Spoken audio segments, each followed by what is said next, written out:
Hey, I'm Austin with Austin Taylor Insurance, and this is Agent About Town. Today we are at the GBI Cyber Center here on Reynolds Street in Augusta with intern Madison's dad, Steve Foster. Steve, will you tell us a little bit about what it is you do here? Sure. I'm the other agent about town. I'm Steve Foster. I'm the agent in charge of the GBI's Georgia Cyber Crime Center here at the Georgia Cyber Center. And our role is basically to investigate cybercrime around the state of Georgia.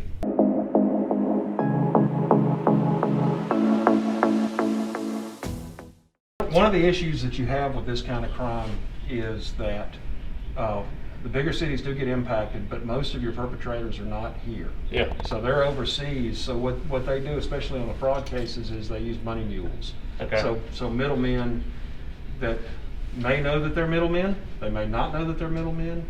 They may think that they're working for a legitimate company, and that job is simply to move money through a bank account. Right. And that's what they do. And by doing so, they're taking stolen money from a victim, running it through a bank account, and then it goes out overseas. So. And once it's overseas, there's really nothing. Obviously, there's nothing to do about it hardly, depending on where it ends up, I guess. Right. And that's one of the reasons we focus on a lot of outreach here, which is one reason we're happy to talk to companies like yours. Yeah. We try to do it on a big scale, and there's some things that we're doing in the Augusta area to try to get the word out. Prevention is key. Yeah. And that's what we preach.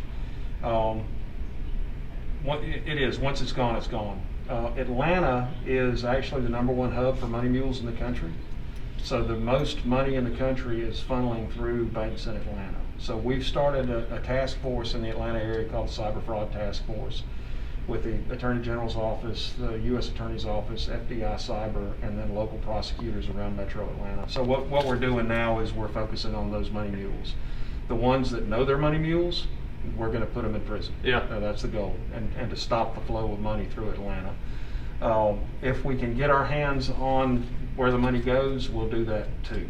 So through that, we are part of the FBI Cyber Task Force. All of our agents are actually sworn federal agents as well as state agents.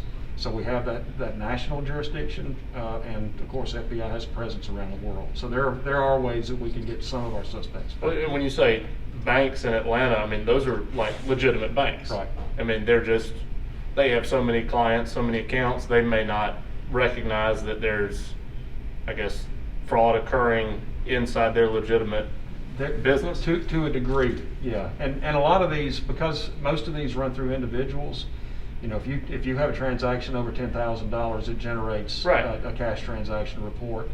They also generate a lot of suspicious activity reports called SARs. So when we get those SAR reports, it can give us an indication of who may be moving money that's legitimate as opposed to illegitimate. So we take a look at all of that. Different intelligence outlets that we use kind of point us in the right direction. These people may be involved in something illicit. So that helps give us targets as well. A lot of old school police work just with new.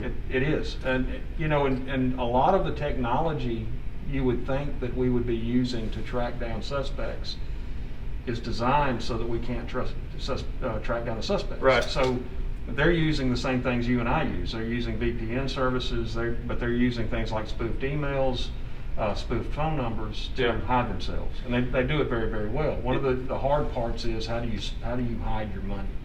So luckily, the money still goes through legitimate sources that keep records, and that's how we find our people. We actually get some emails in the office sometimes of people, copying my name. They'll create a fake email address, and it's just something random, but then they say it's my name, and they'll either send it to one of our employees asking them to do something for them. Hey, would you buy this gift card and send it to me? Or I get them from employees that's a fake email asking me to update their payroll direct deposit stuff.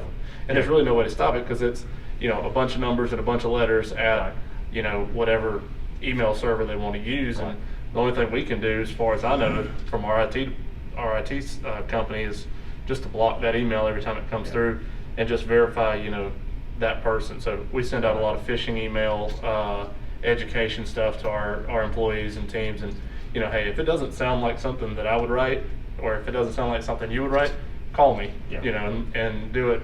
Because I actually have thought about changing somebody's payroll based on that, Sure. that coming over. It's one of the biggest scams that we're involved in is that payroll rediversion. Yeah. So what they're basically doing, these are largely Nigerian based. Okay. And it's real unsophisticated, just like Oh, we're yeah. talking about.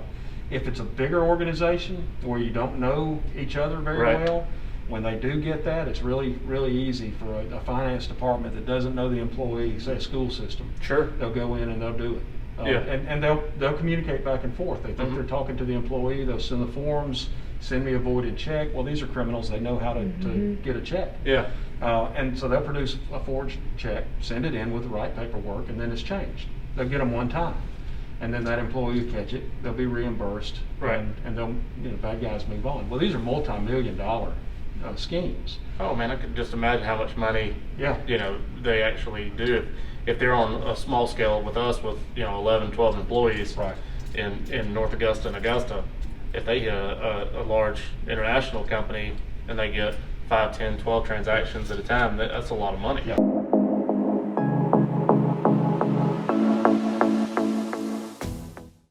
You get a cell phone that you can get in, it's encrypted.